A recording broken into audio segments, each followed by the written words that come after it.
Hi, everyone. Maryssa Mitsch here from the Department of Special Education and the Early Childhood Special Education Program. I am here with Michelle Fortunado-Kewin, and we are going to talk a little bit about her role in the field of social work and how it intersects with early childhood special education and partnership with families and young children. So welcome, Michelle. Thank you so much for having me today. Yeah, we're excited to hear and listen and learn from you. So thanks for taking the time to be here today. Why don't we kind of start off a little bit and you can share a bit about yourself and any kind of professional experiences that you think are worth sharing with the group. Yeah. So again, my name is Michelle Fortunado-Kewin. I'm a licensed clinical social worker with my pupil personnel services credential in school social work and child welfare and attendance. Grew up in the Bay Area, grew up in Daly City, did my undergrad at San Francisco State and then USC for my master's in social work, and then decided I loved social work so much that I went back for my doctorate in social work at University at Buffalo. So yeah, I have multiple roles. So yeah, as social workers or anyone really in this field, I feel like we juggle multiple different things and I love doing a whole bunch of different things. So my primary role is working as a counselor on special assignment at Jefferson Union High School District, which is a small high school district in Daly City and Pacifica. And I oversee our mental health internship program, where we have graduate level social workers and counseling students who are early hours to become social workers, therapists, counselors in the field. And I also oversee our crisis response, and do a whole bunch of more broader school-based work. I like to call myself a macro-based school social worker because I don't do as much direct service, but more supports. And then I work at multiple different universities, San Francisco State being one of them. In the social work department, I teach in the School of Social Work. I teach the school social work class. I also teach at University at Buffalo. I teach the racial justice projects course in their graduate program. And then I also, on the side, I'm an admissions reader for Smith College MSW program. So a lot of different things. Yeah. You're busy. Yes, I'm busy. And I also make time for self-care. So I always tell folks me and Google Calendar are best friends. Good. You can block off times for things that you Yes. need to do and responsibilities, right? For sure. Awesome. So kind of backing up a little bit, because you shared a bit about what your work is now, and you kind of said macro level social work. And sorry if I'm misquoting that a bit. But so how did you kind of get into the field? Like you said, you went to SF State, go Gators. How did your journey into getting an LCSW, how did that all kind of work? Yeah. It's funny you share this because I worked at the high school district that I graduated from, which was, so I'm at this full circle moment. So it was really in high school where I struggled with my own mental health, saw my family and friends struggle with own mental health. Being Filipino American, we didn't really talk about mental health. It was pray and hopefully it goes away. But I actually saw the school counselor, not an academic counselor, but more of the mental health counselor at my high school, who really supported me during times that I was struggling. And I think in high school, I actually asked him, I was well, how do I get your job? Because I was liking the support he was providing me. And through that, he told me either look into psychology or social work, which I did. I looked at the psych classes, all the neurobiology and neurodevelopment, those classes weren't, the little sciencey classes were not really calling me. So I looked into social work and liked that they had an internship and get hands-on experience. So I kind of went through that route.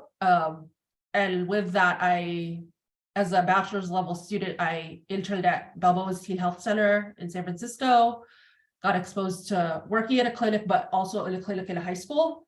And then as the years went on, when I did my master's, I also was down in LA and Orange County and was working in alternative ed, working at Long Beach Unified at their elementary school and at one of the high schools. My trajectory wasn't trying to stay in schools, but everything just called me into working in schools. Even when I got my first job, I worked at a nonprofit doing family therapy, but then 2 days a week I was based out of school. And then one of my like longest roles, because you see all the jobs I have, I'm one who switches jobs like every 3 years. Not that I'm trying to quit jobs, it's just new opportunities come up. But I worked at San Francisco Unified School District for about 7 years, working specifically in the high school. And then I moved over and I went to become a clinical supervisor, supervising students in our internship program, bachelor's level social work students, and then also master level social work students and master level counseling students. And I mean, if you know SFUST, there's over 100 schools. They have all the way from pre-K all the way to high school. So one of my main roles there over the past few years before I left for the district I'm in now was working closely with like all the different universities and placing interns in our program. So, you know, one of the big pieces we had was placing students, especially if you're in social work and you want to get your pupil personnel services credential, you need experience with 2 different grade levels. And preschool was one of them. So we started branching out and actually placing some of our students with our schools that either had like a pre-K attached to it or one of our standalone early ed and pre-K schools throughout the city. So really that's where, I mean, a lot of the exposure I had in working with early ed was happening because worked collaboratively with the early ed department, did a lot of trainings with them, learned a lot from them, and then also supporting the sites with our early ed and preschool programs. That's great. Thanks for sharing kind of like how that all sort of fit together. Yeah. And you really are touching like so many districts, so many people and like families in your work. Yeah, thanks. Yeah. So I guess kind of like sharing a little bit more about sort of like your early ed experiences. So working either in like the pre-K or like the early elementary years, sort of what does that look like in like a typical, you know, LCSW role or like a counselor role? Yeah. What does that kind of look like? Can you just talk a bit more about that? Yeah, I think, I mean, so I'm an only child. I never grew up with like siblings, so I didn't know what it means to like work with littles. I mean, I had younger cousins and nieces and nephews. But luckily in grad school, I was taking some classes that focused on early ed and play therapy and different techniques like that. In taking a school social work class, part of the credential is really learning to work within the systems of schools. And social emotional learning is a big piece of that because it's what we call the tier 1 intervention, where that's a service and support that can be provided for all students. We're thinking of the pyramid of supports. The higher you are up at the pyramid, the more specialized the supports are. So I think specifically around early ed and like our pre-K kiddos, my main role during those times was providing direct service. We would get students who would be referred by generally their teachers or their parents who are having generally externalizing behavior. A lot of the students we got were students who they would say are acting out or, you know, wouldn't like listen. And I think what's helpful just in remembering a lot of this is like, okay, we're working sometimes with like 2 or 3 year olds who of course they can't, I mean, we as adults I can't sit all day in my seat for class, let alone a 2 or 3 year old. So really learning how to work with the student in those spaces. Some of the students we were working with, you know, and they were thinking, is the student, you know, are there some, you know, disabilities that they have? What else may be going on? And I think what I learned early on, especially as a young person in this field, was like, to understand the family, to understand the student, you really got to work with the family. I think in this field, I was always scared to call parents, like, oh, they're gonna get mad at me and all of these things. But we got to remember, even though the young people are at school or at daycare or early ed, you know, for a good chunk of the day, they're also at home a lot more than they are sometimes with us in the school day. So I think part of the work was really learning how to collaborate with families. Like, I think as my role as a social worker, sometimes folks want us to fix the kid, get them to stop like getting out of their seat or hitting another kid. But I always think about like, okay, I always say like, let's take the step back and to assess what's going on with the classroom environment. I think like when we're assessing, we're looking at what's happening in the classroom, what's happening at home, what is the young person that we're working with learning at school, and how is that being transferred at home. So I feel like it's what I had to learn quickly in schools is like, everybody is your client in that sense, where it's not just the young person that's referring to you. I'm working with that student, their family, and their supports. And I think that was, it was really, it's really challenging work, but it's also like amazing when you're seeing like the progress that you're working with, especially with the students. A lot of the work I did, especially with the young folks, was working in like dyads or smaller groups. The one-on-one was cool, but when you were working with them together, especially in dyads, you get to like practice the skills and see just how they can support each other and what maybe activating the student or whatnot. But then also working with the teacher in the classroom, if there's things that, you know, they can use support in to make their classroom just kind of more of a space that can meet the needs of the student. That was like a long-winded answer, but no, that's great. You brought up like multiple key things that I think are really important just to kind of briefly highlight, and then but you kind of mentioned with indirectly having little kids like sitting for a long time. It's like hard for adults, it's hard for like 2-3-year-olds. So like what is developmentally appropriate for kids, right? And like some of the expectations that we might have aren't exactly developmentally appropriate. And so how to sort of know what is appropriate for kids, right? And like learning environments is an important step. You talked about like collaborating in partnership with families and understanding like the cultural nature of the family and sort of their expectations. And then you also talked about sort of the partnership. I really like how you mentioned like how everyone's a client. I always think about it as like, you know, a team, but when you're thinking about you're serving multiple people or you're like establishing relationships with like each person and then as a group cohesively to help support the child and family. Yeah.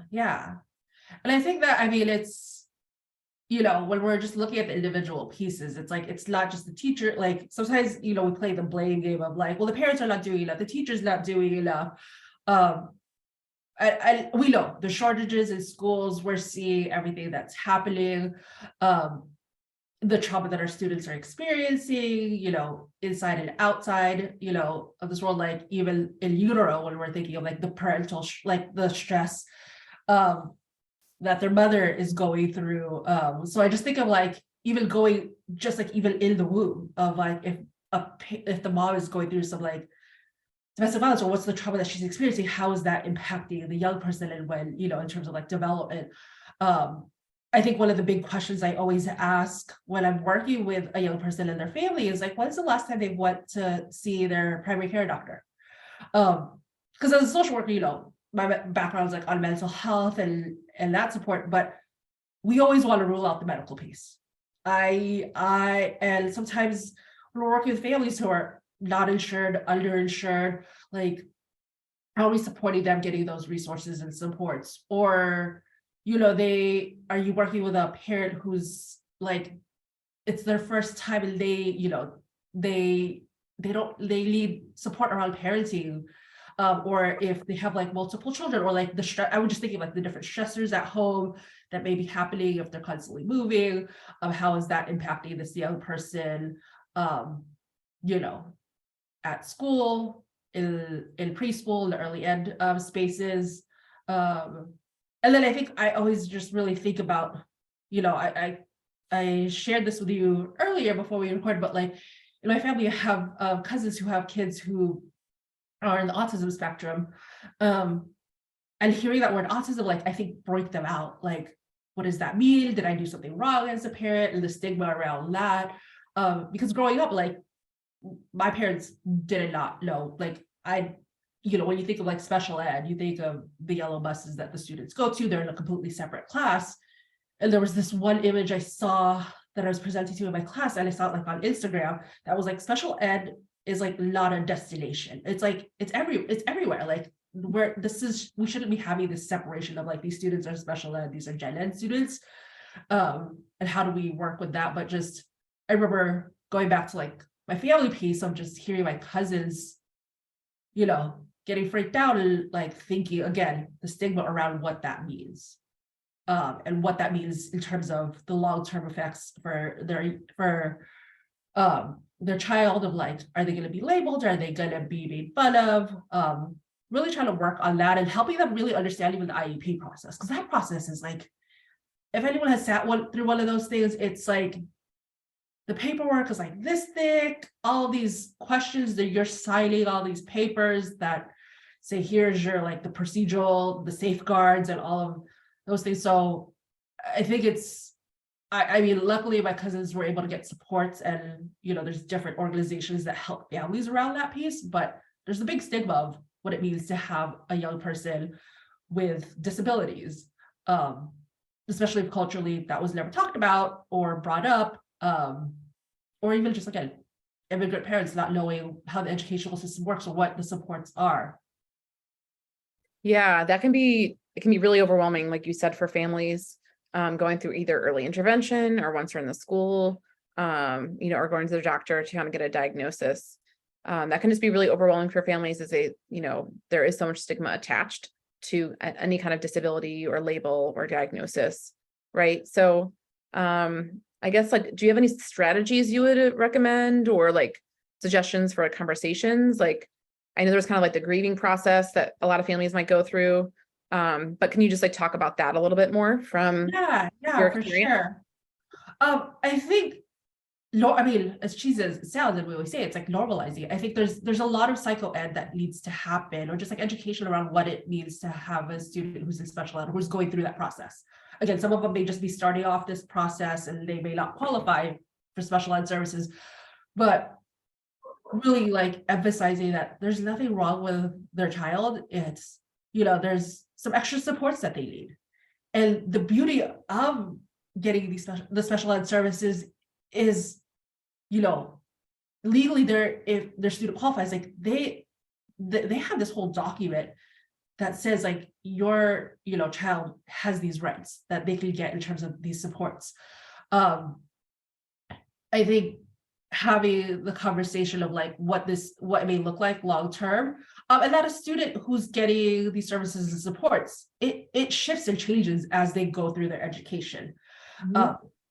Again, and I mean, it's even like the similar thing of like the stigma of mental health. Like I, struggle with anxiety, so I take anxiety meds.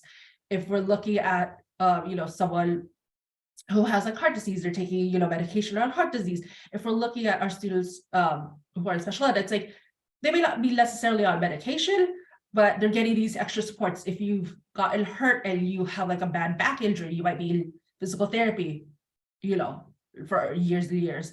So I think of like, okay, these are just supports to help your young person, be able to function, to be able to, I don't even want to say function, but like just thrive in their environment. And it can change. Yeah. That's a good way to put it. Even connecting them with like, there's a lot of different resources. Like I know CASE, I forget what it stands for, but there's different like advocates, organizations, supports for children and families, Golden Gate Regional, that has like parent guardian supports. I want to just, also normalize that, folks are also guardians as well. I'm just thinking of like just the different supports of that and what this label means. What it doesn't necessarily mean. I mean, I know I have students that I work with right now who are in high school who are in special ed and have certain different diagnoses. And I mean, as a high schooler, I'm like, okay, I'm working with a 9th grader and yes, they're 14, but I'm like, do you remember what's in your IEP? Like, let's go over it. Like, this is, and I think even with, with like a 2-year-old, it may be harder, but reminding them like what their supports are. If they get like a fidget or like a little calming blanket, how do we also like promote these skills to our young people? Like, the tools that they have. So I'm looking at it more as just like tools and supports, and also normalizing, like you said, the grieving process of what this may mean. Because for some of our young people, they may be having these supports in the longer term.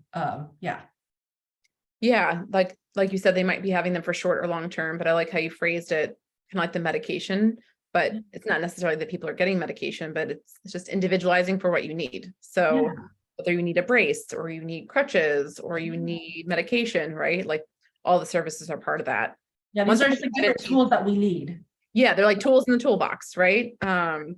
Yeah, we like try to talk a bit in our program. So if students who are listening have been around for some, we talk about, kind of breaking it down and just figuring out, this is what the skill, like, it's kind of like IEP writing or writing IFSP outcomes. You're sort of breaking down into different manageable, reasonable, like puzzle pieces to get to a goal. So, if the goal in elementary school is for them to be able to self-advocate for themselves, to share what their goals are, or to share what their accommodations or their services are, like what can that mean for a 5-year-old, or what can that mean for a 7-year-old, or, 3-4-year-old? Like kids are smarter than we give them credit for sometimes. Like they can speak out and advocate, like, oh no, I need my, I need my special chair, or I need my, fidget, like, where is it? Like they can share that kind of stuff. Like they know what is theirs. And also, I mean, I think the biggest thing people talk about, it's like when you hear a student who's acting out, it's like they're acting out, they're communicating something. They're not necessarily like that or when they're super quiet and disengaged, they're like, our young people may not always have the words. I mean, I think even as adults, sometimes we don't have the words, how many of us have ignored our partner, given them the silent treatment, like, but what does the action say? Okay, when, sometimes I know when there was like a young person who like, he had to have a specific seat. And there was a student who sat there and he just started throwing a tantrum. And we were like, what, like trying to figure out what's wrong. He was like, and he was not communicating, but he was, acting out.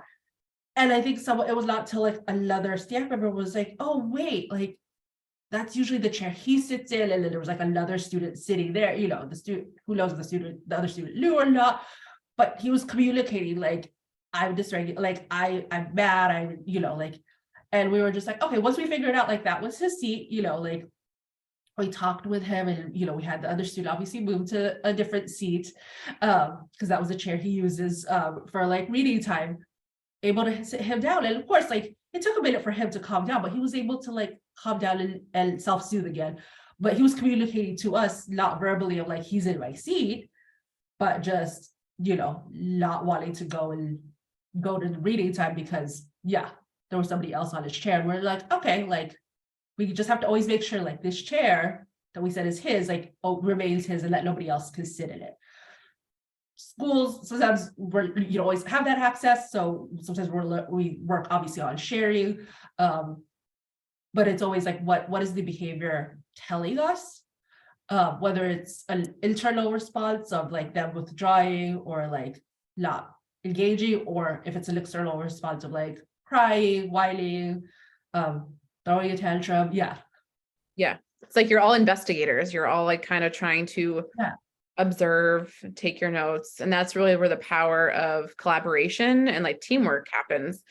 Because I imagine sort of like in your role, you're not in the classroom like every single day because you sort of have your caseload, or you have like your students, clients that you're working with. And so that's where like partnering among, I say lots of adults who are in the program is really important. You have the parent educators, you sometimes have parent volunteers who come in and support. And you're not, I mean, even with teachers, like they don't remember every single thing. And and I mean, we look always about like with visuals and images so we can remind the students, but then it's also remind ourselves like, oh, wait, yes, like this is what comes next, like having that sometimes structure in place and knowing obviously what structure that chaos happen, like not being, it's, you can never be like too loose and too like rigid. It's like, there's gonna be that in between. Lots of adults in the mix, so trying to kind of partner with with everyone, I think is really important. Earlier we had like kind of talked a little bit about sort of like the equity challenges that come in the fields, or aspects of diversity and like the cultural responsiveness. So can you speak to that a little bit? I mean, I think when we're thinking of like externalizing behavior, and then even we're thinking, I mean, when we're thinking of those behaviors, it's like it's usually our boys that get targeted. It's usually our Black boys and our brown boys who are getting targeted for those behaviors. And then just really thinking of just kind of the labels that we have on our students and the impact that it has. I mean, there's Crystal Hawkins, who works at SFUSD and runs the Shoestrings program. They will be hearing from Crystal. So yeah. Awesome. I love Crystal. Like she's one, she also has some books. I'm like trying to look. I was like, I can't reach it right now. But she, what she talks a lot about is like the school to prison pipeline doesn't just start in kindergarten, it starts in early ed. When we're starting to label and label like these negative behaviors as like bad behaviors, and if you're sending younger kids home or sending them out to talk to the principal or whoever the head of school is, like, when they are acting out, like, what are we perpetuating in that sense? So she talks about just like even in early ed and in preschool, like having to break that, like going back to like all behavior is communication. And how are we working with the young person, and she does, the team that she works with does such amazing work, and like even, and we hear about this, it's like when you're talking with a young person, like sitting down on the ground and meeting them eye to eye, like how much power that is to like sit there and listen to them and hear them. And again, I think in working in schools, like people freak out sometimes when like a kid is crying. I'm like, the kid is crying, it's fine, like it's not the end of the world. Trying to self-regulate. Yeah, crying. They're expressing emotion. That's yeah. Crying is a form of communication, but how are we working with the student at those young levels and not just like sending them out or sending them home because they keep throwing stuff, they keep crying. So when we're having that, it's like then they're missing these like important opportunities of learning and engaging and socializing with others. Sending a kid home, sending a kid out, for bad behavior is not doing for anything for anyone. And what is that also saying for the parent or guardian that's supporting them? And going back to like, how are we collaborating and working as a team with the other folks in the classroom, outside of the classroom, their parents and guardians. It's this whole wraparound approach that we want to do. And when we're calling a parent or guardian about quote unquote bad behavior, or their child was having a hard time, are we also calling them and telling them like, hey, your child had a good day today, I always talk about having those conversations and making sure when we're working with families or others, like calling them about like stuff that's happening well, because we're also starting from the beginning. If you're starting just calling about negative behavior from the start, from them being pre-K and young, then the parents are gonna, we know it's like, oh, the school's calling it. Like I know parents who like just like tense up because it's like, oh, what did my kid do now? Yeah. So let's change that narrative of like, okay, yeah, your kid struggled today, and this is also the things that they did well today. And helping the families, like, here's the tools we use at the school, how can they practice it at home if possible? Like it's, I'm thinking of folks with single family homes or multiple people living in the home, or generations that are taking care of young kids. We might have grandparents who are taking care of the young people that may not know how to use these same tools. But just really breaking those lines of just like the punishment, like because they did something wrong. And then just really lastly thinking of, I always like to, like when I work with families, really think of what the families, like what is going well, what do they do at home, like what does their young person respond to, what do they like, do they have a favorite blanket that they always, that like helps comfort and soothe them, because we want to bring in those strengths and the things that are going well positive at home into the environment that they're in if possible. I know trying to bring stuff from home sometimes you can get lost in school, and schools have wants to limit what parents are bringing, not like the whole entire house to the school. But I want to know with the family, like what works, like, oh, okay, their grandma sings to them in Spanish, great, like how do we bring in music to that, because that's helping self-soothe and calm, or that helps in just hearing and being in that presence. Yeah, and I like some of those suggestions you kind of had mentioned too, kind of doing like a preference assessment, so understanding what kids like and what they'll like either work for or what will help soothe, right? And some of them are like no cost, so it's a little bit of time maybe to find some music in Spanish, for example, but it's free, right? So it's not necessarily teachers or professionals like utilizing their own money or asking families to donate an extra or bring something in that could be misplaced. YouTube, yeah, I mean, you go on YouTube and you're YouTube, like, YouTube all the way. Yeah. No, that's great. I think the partnership with like the grownups in their lives are really important. And starting those conversations. When I was an early childhood teacher, the first week of class, I would always call home to families and say a couple of, positive things that their child had done that week, just to kind of start off on a right foot. And I know sometimes it's hard for teachers, professionals to continue with like a, weekly call or, monthly call, but it's so important to communicate positively to the families, either through, written notes or emails, through phone calls, even just like meetings. So yeah, or even if you're like, again, if you're gonna go call about something like bad that's happened, like be sure to also balance it. Yeah, try to balance it. It's like, okay, I don't have like, again, no, I mean, we all are strapped for time, but if we're calling and we're saying like, hey, this is what was challenging today, it's like a little bit of like the sandwich company. It's like, let's share something that's positive. Here's something a struggle, and then this is, also what's going well, or maybe something that the student look forward to, or the sandwich approach I think is really important. Yeah, we think about like we talk about the 5-to-1 ratio of positive to negative reinforcement. So although that's tricky, that's hard, but we need to really be doing that with like the grown-ups or the parent guardians in their lives too.